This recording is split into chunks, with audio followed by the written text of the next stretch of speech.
Happy spooky season, friends! So, yeah, I went through my closet and this is the most fall vibe thing I own. So, in terms of fall, I bring you this awesome orange shirt. And in terms of Halloween, I bring you Beetlejuice. Hey everyone, it's Kay. Welcome back to my channel. So, disclaimer time, this video is being filmed at 8:40ish at night, so I'm normally asleep by now, so if my enthusiasm is not up to par, that is why. Plus, it's nighttime, obviously, so if lighting's a little strange, bear with me. This is my only time I've had to film in like 2 weeks, because classes are killer right now, so let's just roll with it. Alright, so in today's video, I'm going to be bringing you the Halloween-esque spooky vibe fall books I own currently, and I'm going to be presenting them to you as kind of a recommendation, kind of just what's on my shelf currently for the season. So yeah, let's just get right into it. So first up on this list is Blood and Honey. So Blood and Honey is the only book on my October TBR I'm going to be getting through, hopefully by the end of this month.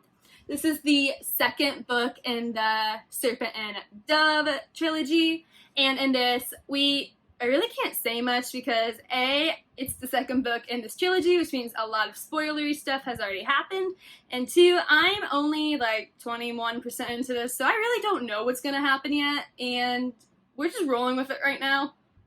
So yes, Blood and Honey I picked for this list because it is definitely the most Halloween-esque book I own. There is witches and witch hunters and definitely a lot of magic taking place. And also the cover of Blood and Honey is very fall autumn vibes, so I love that.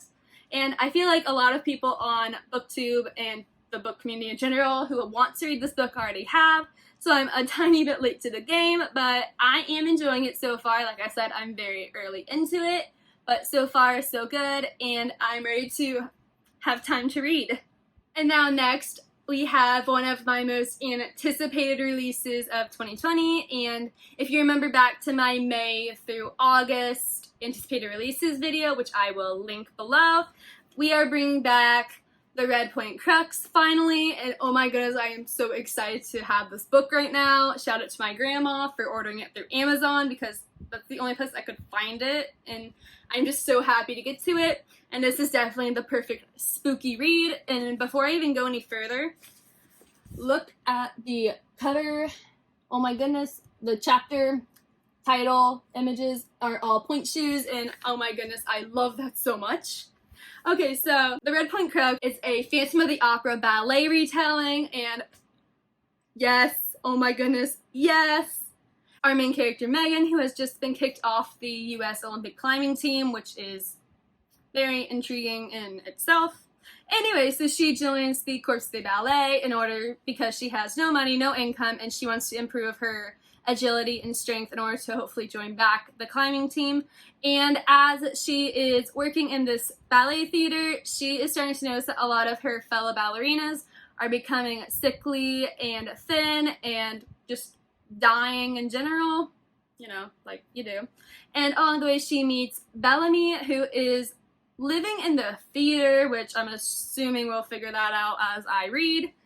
And however, as the company starts to put on Giselle, which is a ballet. Okay, so since I am a terrible ballet student, I had to go re-look up the plot of Giselle and all that. Anyway, so the first act of Giselle is romance, and Giselle is a young maiden who captures the hearts of a noble and someone else, and Act 1 ends with her dying, so Act 2 is a very big ghost story. So back to this. Anyway, so our main character Megan has started to see a lot of connections between the Giselle ghost story and her own life with the sickly, thin appearances of her fellow ballerinas. So now, while trying to balance her feelings for the elusive Bellamy, she is going to have to try to solve this series of murders and this mystery surrounding the theater before she too winds up dead. So Yes, I am so beyond excited to read this book. I don't know how I can pull it off this month, but next month for sure I want to read it so badly. So yes. So now I'm gonna try to make this next book a little less chaotic in the summary, and this is Seasons of the Storm. And the reason I am choosing this as a fall recommendation is because one of the seasons in question is fall personified. So Seasons of the Storm is about our seasons, winter, spring, summer, fall, personified, and the choice to become one of these personified seasons is made when you are about to die. So you either choose to become an immortal under the ancient laws of these seasons, or you can die. And as you can tell, most people choose living as an immortal as a season. So in order for the next season to come, you have to kill the season that comes before you. So you know how it goes. And the story is about Jack and Fleur. Jack is a winter, Fleur is a spring, and they end up falling in love, and you can see the problem that Fleur must kill Jack in order to keep the cycle of seasons moving. So this story is about the 4 personified seasons uniting in order to try to take down the creator that is trying to destroy them in order to win back their freedom and break this cycle of loneliness and death they are in. And honestly, this just sounds so good. Seasons of the Storm was also one of my most anticipated releases for 2020 in the same video as Redpoint Crux. And I really just want to get to it soon because the sequel cover just dropped, and that means that I need to get this book done so I can avoid spoilers. And last but not least, for my fall spooky vibe recommendation list of books I own is one that I think everyone watching this is somewhat familiar with, seeing as it has been a booktube phenomenon since it was announced, and that is The Invisible Life of Addie LaRue by V.E. Schwab. And this was just on my last video of anticipated releases for the back half of 2020, so I am very excited to be holding this right now. So I will also link down my second half anticipated releases video below, but The Invisible Life of Addie LaRue is about a girl in the 1700s who has made a deal with the devil in order to live forever. However, the terms are that in order for her to live, no one will remember her or her name, and everyone who has known her will forget her. So now this is about her trying to live an exciting life and make her mark on the world as best she can, when no one remembers her, and she is, for all purposes, alone in this world.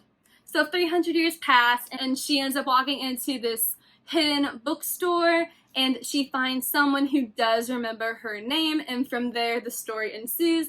And I have heard everyone who has read this book so far has given it amazing reviews. Everyone has loved it, and I cannot wait to be able to dive into it later when classes have died down and I can really appreciate it.